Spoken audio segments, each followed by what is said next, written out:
सबसे पहले पूरे मीडिया बंधु को मेरी तरफ से प्रणाम और गोड्डा के प्यारे प्यारे जनता को मेरी तरफ से प्रणाम, जोहार, अस्सलाम वालेकुम। आज ये प्रेस कॉन्फ्रेंस मैंने अपने मैनिफेस्टो के लिए किया है। उसके पहले मैं 2-3 चीज़ क्लियर करना चाहता हूँ। सबसे पहले मैं ये बता दूँ कि मैं एक निर्दलीय प्रत्याशी हूँ। मेरा किसी भी पार्टी से कोई भी समर्थित नहीं है। और दूसरी बात, हमारा नॉमिनेशन हो गया है, हमें चुनाव चिन्ह मिल चुका है। हमारा चुनाव चिन्ह छड़ी छाप है जो क्रमांक संख्या 2 पे है।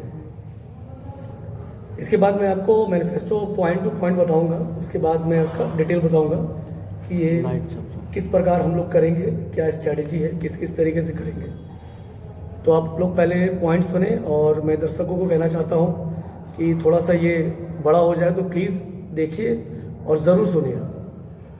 सबसे पहले जो मुद्दा है डोर टू डोर कचरा उठाने का, जो भी आधुनिक मशीन के द्वारा किया जाएगा। और शहर के जो चिन्हित जगह हैं, मुख्य मार्ग हैं, वहाँ की सफाई आधुनिक मशीन द्वारा की जाएगी। हर 2 वार्ड के अंदर एक मोहल्ला हेल्थ क्लिनिक होगा।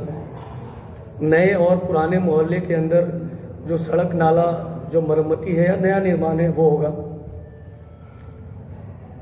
और स्टूडेंट्स के लिए जो है डिजिटल लाइब्रेरी होगी। हर प्रति 4 महीने के अंदर हम लोग नाला का नियमित सफाई कराएंगे, जिसके लिए कोई किसी को बोलने की ज़रूरत नहीं है। मुख्य स्थान पे ऑपरेटेड शौचालय होगा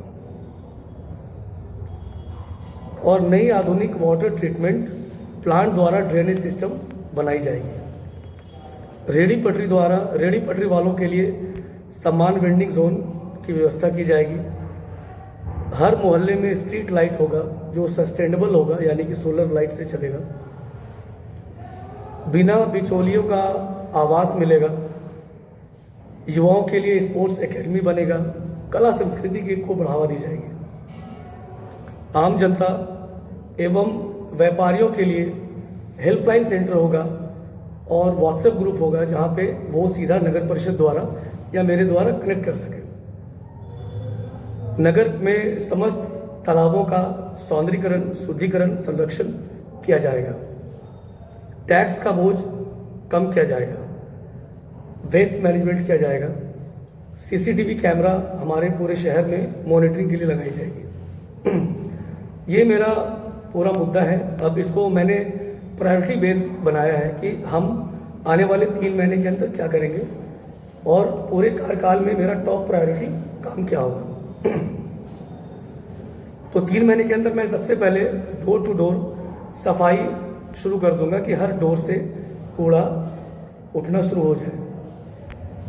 उसके बाद जो शहर के मुख्य मार्ग हैं वहाँ पे सफाई नियमित तौर पे 2 बार होने लगे। प्रति 4 महीने में नाला की सफाई हो जाए और हर मोहल्ले में स्ट्रीट लाइट, सोलर लाइट लग जाए। ये मेरा 3 महीने के अंदर का स्ट्रैटेजी है। और जो मैंने प्राथमिकता में रखा है, जो मैं उसके बाद पहले करूँगा, उसमें सबसे पहले है कि जो हमारे मोहल्ले गली के अंदर सड़कें नहीं हैं, नाला नहीं है, उसकी रिपेयरिंग या फिर नई निर्माण होगी। टैक्स का बोझ कम करना होगा। मुख्य स्थानों पे शौचालय और गाड़ी पार्किंग की सुविधा की जाएगी। अक्सर हम लोग देखते हैं दिक्कत आती है। रेडी पटरी वाले के लिए वेंडिंग जोन बनाया जाएगा। ये मेरे लिए प्रायोरिटी है, प्राथमिकता है मेरे लिए। और नई आधुनिक वाटर ट्रीटमेंट प्लांट को द्वारा ड्रेनेज सिस्टम के नव निर्माण होगी। अब आइए इसके लिए थोड़ा हम लोग डिटेल में जाएंगे कि ये कैसे होगा। आप लोग को जैसे पहले से पता है कि डोर टू डोर जो हम लोग कूड़ा उठाने का प्रावधान है वो आकांक्षा के द्वारा किया जाता था, वो आजकल विगत कई सालों से बंद है। कारण कुछ भी हो सकता है। हम लोग इसके अंदर जाएंगे और फिर से डोर टू डोर कूड़ा उठाने के काम को कराया जाएगा और वो भी विथ मॉनिटरिंग। विथ मॉनिटरिंग का मतलब ये है कि जब कूड़ा आपके घर से उठ रहा है लेकिन नगर परिषद में बैठे हुए अध्यक्ष को या फिर पदाधिकारी को पता नहीं है कि कूड़ा उठ भी रहा है कि नहीं उठ रहा है, तो उसके लिए हम लोग मॉनिटरिंग सिस्टम लगाएंगे। वो एक छोटा सा ऐप आता है जो हर फ़ोन में डाउनलोड होगा। उसके बाद आपके एक सिस्टम होगा, ऑफिस के अंदर एक सिस्टम होगा जहाँ से जो भी जनता है वो वहाँ पे उसको कंप्लेन कर सकेगी हमारे यहाँ से कूड़ा उठा या ना उठा। वो एक मॉनिटरिंग सिस्टम होगा। हमारे पास जो चिन्हित मुख्य मार्ग है वहाँ पे हमारे मशीन द्वारा, फॉगर के द्वारा सफाई होगी, मशीन के द्वारा क्लीनिंग होगी, ताकि जल्द से जल्द हमारे शहर की सफाई हो जाए। अब देखिए, मोहल्ला हेल्थ क्लिनिक आता है। मोहल्ला हेल्थ क्लिनिक क्या है कि नगर परिषद को कुछ फंड मिलता है जो हर 10,000 की आबादी पे एक मदर टेरेसा क्लिनिक बनाया जाता है, जो हमारे नगर में बहुत कम है, इसको हमें बनाने की ज़रूरत है। उसके ऊपर हमारा बहुत ज़ोर से काम होगा। इसमें हमारे स्वास्थ्य विभाग से भी फंड मिलता है, नगर परिषद द्वारा भी कुछ 24-25 लाख रुपए का फंड मिलता है। आज अगर ये बन जाए तो छोटे छोटे वार्ड्स के अंदर, 2-3 वार्ड्स के अंदर जो फर्स्ट एड की भी दिक्कतें हैं वो आसान हो जाएगी, सबको सदर अस्पताल जाने की ज़रूरत नहीं होगी। अब जो सड़क की मरम्मतें होती है, आज क्या होता है कि हमने ठेकेदार को टेंडर दे दिया, वो बना के चले गए, लेकिन उसका कोई मॉनिटरिंग नहीं है। लेकिन आपको बता दें, जब हम लोग किसी भी ठेकेदार को टेंडर देते हैं तो उसका एक गारंटी पीरियड होता है, उसका एक मेंटेनेंस पीरियड होता है कि मैंने ये रोड आपको बनाने दिया, इसका 2 साल 3 साल का आपको मेंटेनेंस करना पड़ेगा, जो आज हम लोग किसी कारणवश नहीं कर पाते हैं। इस पर ध्यान देने की ज़रूरत है, इस पर मेरी प्राथमिकता होगी। नाले में जो भी रिपेयरिंग है, बहुत जगह ऐसा भी देखा गया है कि स्लैब नहीं लगा है, नाला बन गया है, कहीं नाला भर गया है। इन चीज़ों पे काम करने की ज़रूरत है और डिसिप्लिन के साथ हम लोग हर 4 महीने के अंदर नाला की सफाई करा देंगे। अब देखिए, शौचालय की जब बात आती है तो हमारे शहर में शौचालय दिखता है जो कि एक बॉक्स है लोहे का बना हुआ, जो ऑपरेटेड नहीं है। रीज़न क्या है कि बॉक्स तो लगा है लेकिन उसके अंदर ड्रेनेज नहीं है। लोग टॉयलेट जाते हैं, शौचालय करते हैं, लेकिन उसका जो वेस्टेज है वो रोड पे आके कहीं ना कहीं गिरता है। तो उसको पक्कीकरण की जाए, अच्छे जगह पे देख के पक्कीकरण करके प्रॉपर ड्रेनेज सिस्टम के साथ शौचालय बनाया जाए, जिससे व्यापारियों को और रोड पे राह चलते जनताओं को सुविधा मिल सके। अब बात आती है कि पार्किंग की। आज हम लोग देखते हैं कि हमारे पार्किंग का मिसयूज किया जाता है, सब लोग जानते हैं। उस पार्किंग को प्रॉपर अगर पब्लिक को दी जाए तो ट्रैफिक का समस्या नहीं होगा। हमारे यहाँ सबसे बड़ा समस्या ट्रैफिक का है। हम लोग अक्सर देखते हैं कि रोड हमेशा जाम मिलता है, आज भी आप देख पाएंगे ये सब चीज़ें। तो इस पर हमारा बहुत बड़ा मुद्दा रहेगा, ट्रैफिक को लेके, पार्किंग को लेके। इस पर हम लोग बहुत ज़ोर से काम करेंगे। अब बात आती है रेडी पटरी वाले के लिए वेंडिंग जोन। पिछले 2 साल से या उससे भी ज़्यादा वेंडिंग जोन के लिए लोग वादा कर रहे हैं, वेंडिंग जोन नहीं बन रहा है। रेडी पटरी वाले को अक्सर बैठाया जाता है, फिर प्रशासन द्वारा उसको इंक्रोचमेंट करके हटा दिया जाता है, तो उनको एक सुविधा नहीं मिल पाती। लेकिन वो भी इसी शहर के जनता है, उनकी भी हक है कि उनको एक अस्थायी जगह मिले। हम उसके लिए लड़ेंगे। इसके पहले भी उसके लिए कुछ आवंटन फंड आया था जो वापस हुआ है किसी कारणवश, लेकिन हम इसके लिए सबसे पहले काम करेंगे। और मेरा कमिटमेंट है कि शहर के बीचों बीच हम उनको अस्थायी स्थान दिलवाएंगे और with facilities. Proper vending zone होगा, रास्ता होगा, स्ट्रीट लाइट्स होगी, पानी की व्यवस्था होगी, शौचालय होगी। ये फैसिलिटीज़ वहाँ पे होना चाहिए। अब बिना बिचौलिया का आवास मिलना, ये हर एक गरीब तबका जानता है कि उनके साथ क्या होता है। इसके साथ विस्तार में बात नहीं करना है, लेकिन जो जनता देख रही है वो इस बात को अच्छे से समझ रही है। और मैं उनसे वादा करना चाहूँगा कि मैं आपके साथ डायरेक्ट मिलके आपको पूरा हक दिलाऊंगा। युवाओं के लिए स्पोर्ट्स एकेडमी और कला संस्कृति को बढ़ावा। अगर अभी आप देखें तो हमारे यहाँ स्पोर्ट्स के लिए कोई भी फैसिलिटीज़ नहीं है। आज मैं काफ़ी सारे स्पोर्ट्स के बच्चों के साथ काम किया हूँ, उनके साथ मिला हूँ।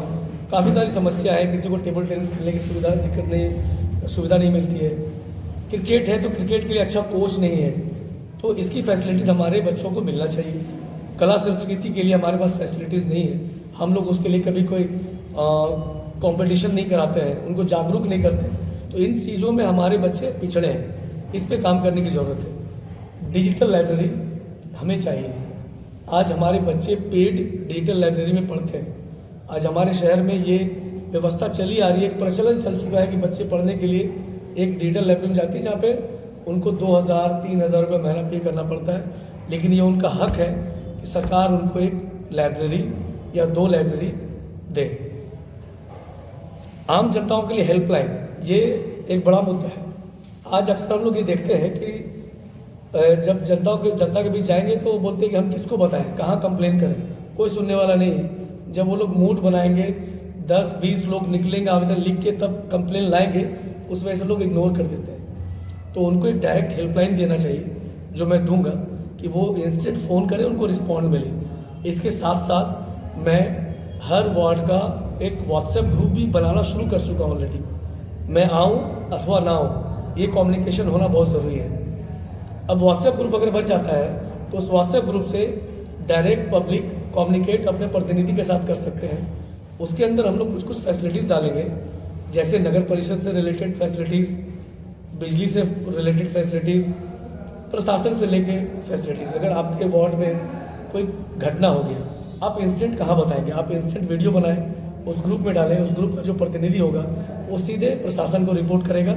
फिर हो सकता है 2 घंटे 3 घंटे बाद आप लोग एफआईआर करें, लेकिन कम्युनिकेशन ईजी करना होगा, जनता के साथ आपको जुड़ना होगा, तभी लोग आपसे जुड़ेंगे, आप उनकी बातों को सुन सकेंगे।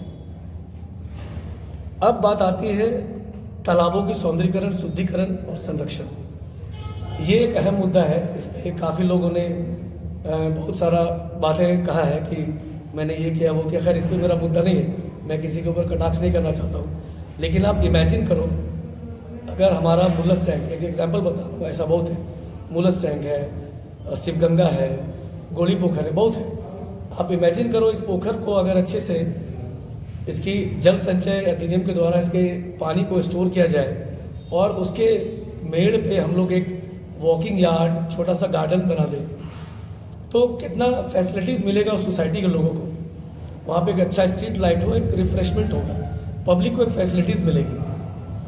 तो ये मुद्दा है। और मैंने ग्राउंड पे रह के कई सारे ऐसे जगहों को देखा है जो पोखर है, लेकिन उसको आज तक कोई देखा नहीं है, उसको बनाने के बारे में सोचा नहीं है। मैं आज भी साकेतपुरी में मैं एक तालाब देख के आया हूँ कि जो आज वो एक कूड़ा का ढेर बन चुका है, लेकिन वो तालाब बन सकता है।